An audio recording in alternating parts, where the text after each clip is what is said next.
The scene shifts to the administrative office, where a staff member informs Kong that, in order to establish a club, the head of said club must apply in person.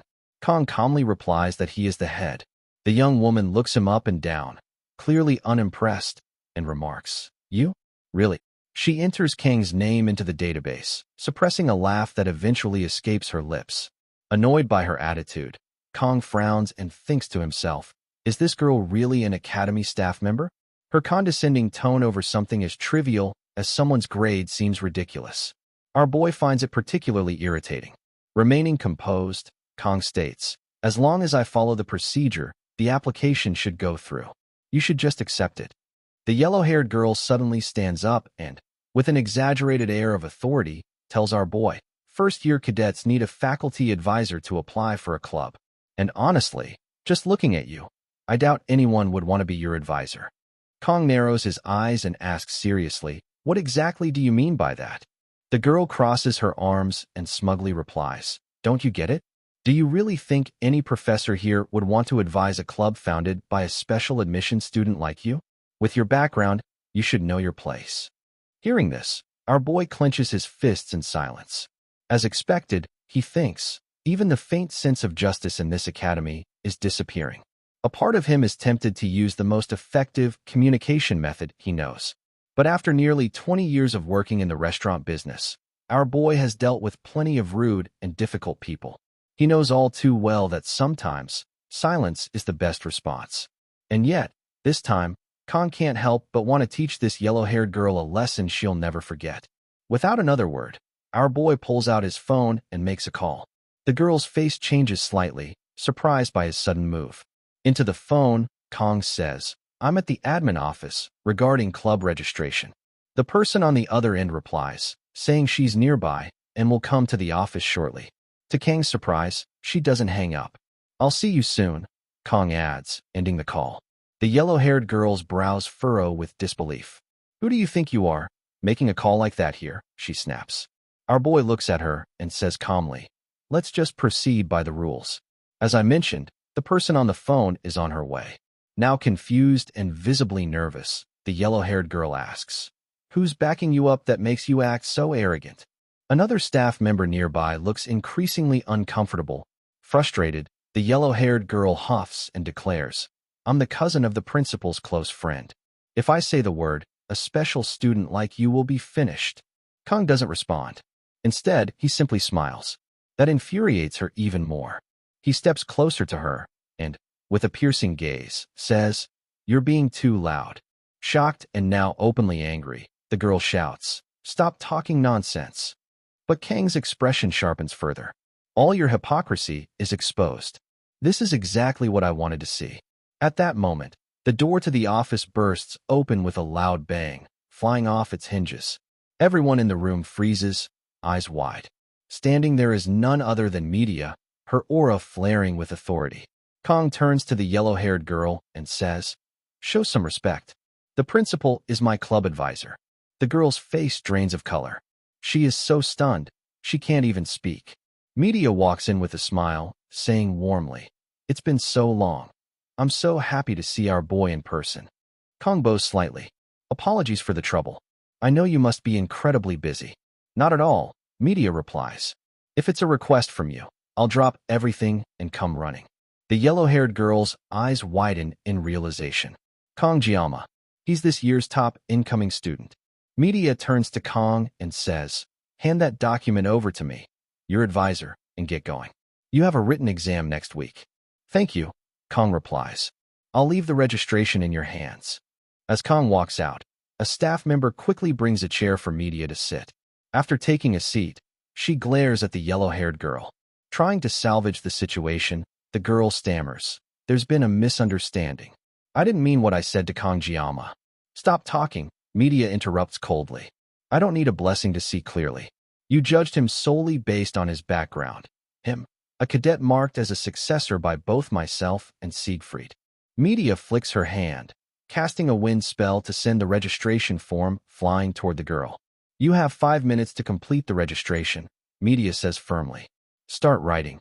The scene then shifts to our boy. Kong reads a message from Media. The club registration is complete. He smirks. That staff member probably got fired.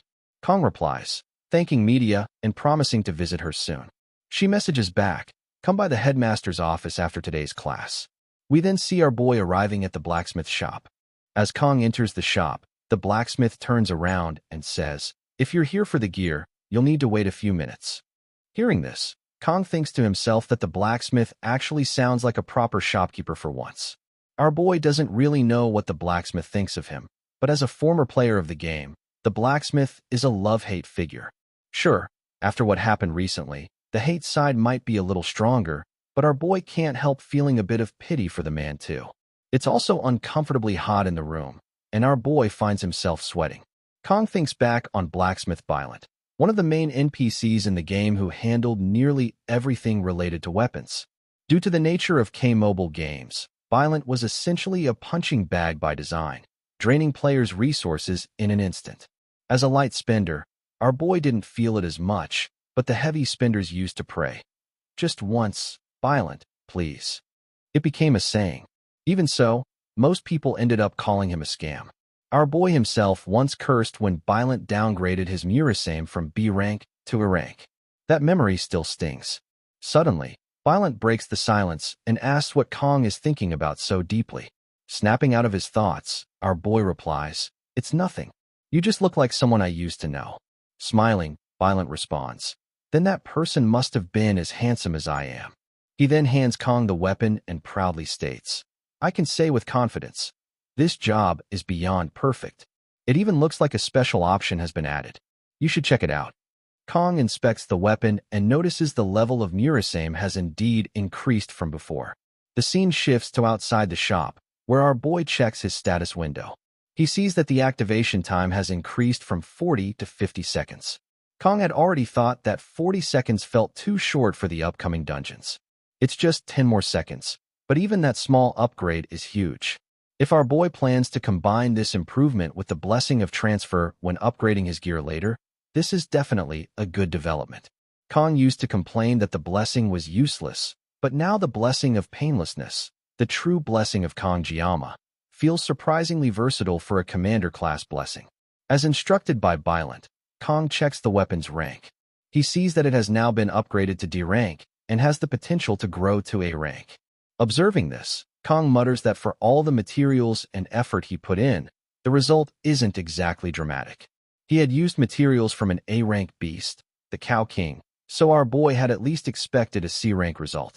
Still, thinking ahead to the future when he'll be infusing Murasame with Aura, it's good news that its hardness has increased by 2 levels.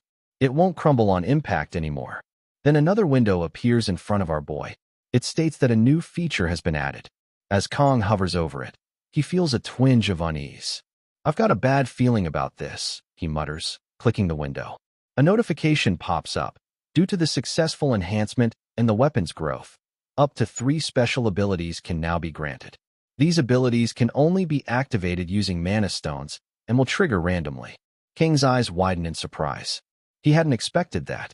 He begins to wonder about the mana stones, and then recalls that he handed over most of his remaining materials to Blacksmith Violent. The scene then shifts to a dimly lit room. One of the Academy's elders is lying on the floor, staring at a picture of his late father. The elder's father, Lyman von Bienhark, was one of the legendary 7-star heroes, known as the Mad Tiger. However, Lyman died 40 years ago during the 6th Legion's subjugation of Bamon. The public hailed him as a noble hero.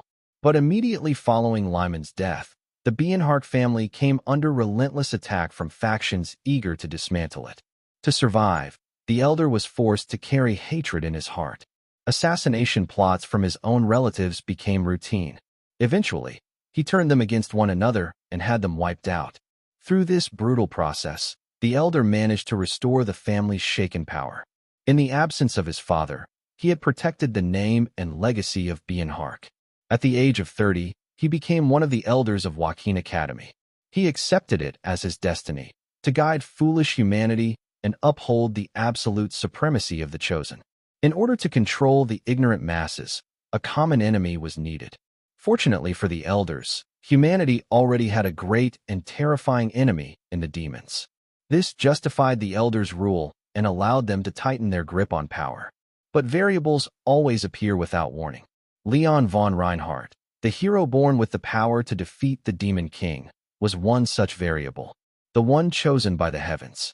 Of course, the gap in power between humans and demons is vast, and the Elder knows that Leon's chances of defeating the Demon King are practically zero. Even so, legends persist. The founding hero who sealed the First Legion's commander, Lekin, Valor Joaquin. That myth lives on as a dangerous precedent. Such a thing must never happen again. The Elder then remembers the day a humanoid demon entered his room. At first, he assumed she was an instructor. But the moment their eyes met, he knew exactly who stood in the light and who stood in the shadows. She had made a pact with a Legion commander-class demon. She had forsaken her humanity for magic. Half human, half demon, such beings were known only by one title, villain. The Elder mutters to himself, dealing with Leon alone is already enough of a headache. And now that kid named Kong is stirring things up. Even Auditor is hesitant, saying the reason isn't clear enough to act yet. Sighing, the Elder sits up. Is my butler here? Yes, Elder Clady von Bienhark, the butler replies from the shadows. Then summon the Undertaker squad, Clady says coldly. We have work to do.